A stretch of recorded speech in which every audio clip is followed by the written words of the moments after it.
दुर्भाग्य है, यही दुर्भाग्य, यही रोना रो रहे हैं महाराज में कि जो हमारा सांसद है, जो हमारा प्रतिनिधि जीत के गया, वो कैबिनेट में, देश की कैबिनेट मंत्री है और आपने कहा ना मोदी जी की गुड बुक में है। और उसका काम क्या है कि उसी किसान बाहुल्य जिले से, उसी कम्युनिटी से, जिस कम्युनिटी का किसानी से मतलब है, खेती किसानी की बदौलत जो कम्युनिटी आगे बढ़ी है, उसी कम्युनिटी में पैदा होने के बाद उसी कम्युनिटी के लोगों के वोट की बदौलत जो आज सांसद और मंत्री बन के बैठा है, वहाँ आज किसानों की दुर्गति पे एक शब्द बोलने के लिए तैयार नहीं है।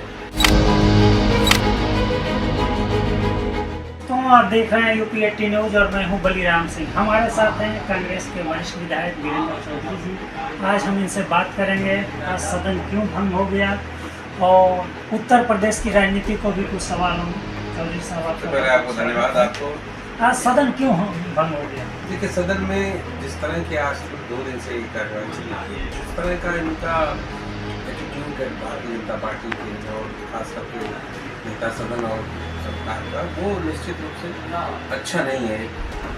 एक दबंगई जैसे नहीं कहते, दबंगई वाला अंदाज, इसीलिए सदन में मामला क्या था आज आपको इतना विरोध क्यों किया? आज समाजवादी पार्टी ने भी, कांग्रेस ने भी। आज का सदन इसलिए नहीं चल पा रहा था कि जो अभी त्वरित घटना फतेहपुर में हुई है, विधानसभा हम लोग चल रही थी, उस वक्त घटना हो रही थी, उस वक्त हम लोग इस मामले को नहीं उठा पाए।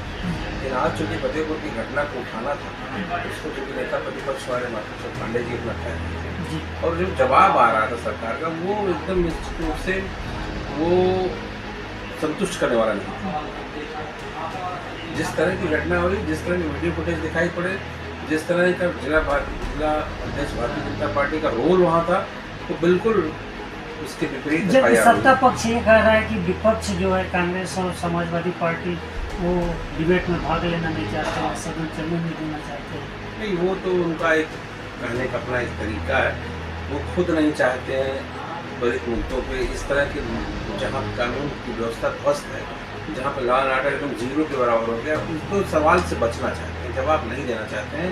इसलिए वो इस तरह की कार्रवाई करके जबरदस्ती सदन चला रहे थे, जबकि सारे विपक्ष बिल में खड़ा होकर बिल में नारे लगा रहा था और वो अपना सदन चला जा रहा था। आप भी एक किसान परिवार से आते हैं, प्रदेश में किसानों की क्या स्थिति है? बहुत खाद को लेकर क्या स्थिति है? आपके पास भी जमीन है, आप भी खेती करते हैं। हम जी, आप मेरे भाई हैं। हम लोग उसी पृष्ठभूमि से आए हैं जहाँ पे एक गांव का लड़का निकल के राजनीति में अपने उस खेती बाड़ी से आगे बढ़ के यहाँ पर पहुँचता है। आपने कहा, इसलिए धन्यवाद। हम भी एक किसान परिवार के बेटे हैं और मेरे पिताजी सीधे किसान हैं।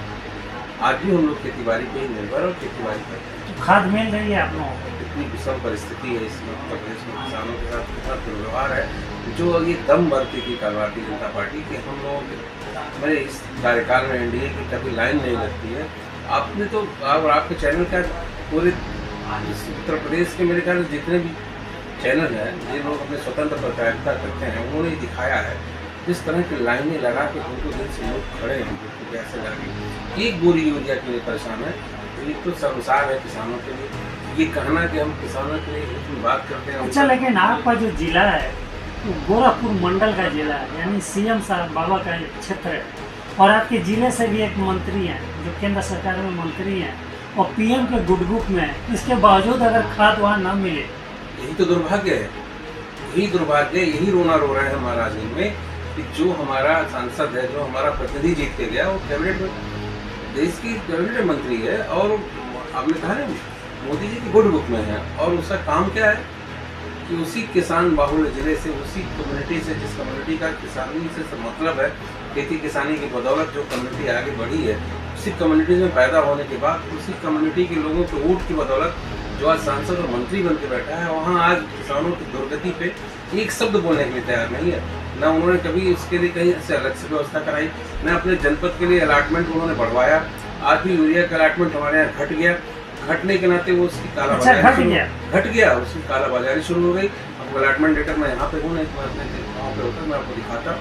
कालाबाजारी शुरू हो गई। हमारा जनपद बहुत संपन्न कृषि हमारा जनपद है, बगल में नेपाल की सीमा होने के नाते कुछ ऐसे अराजक तत्व भी हैं जो खाद की तस्करी भी करते हैं और वो नेपाल पहुँचाते हैं।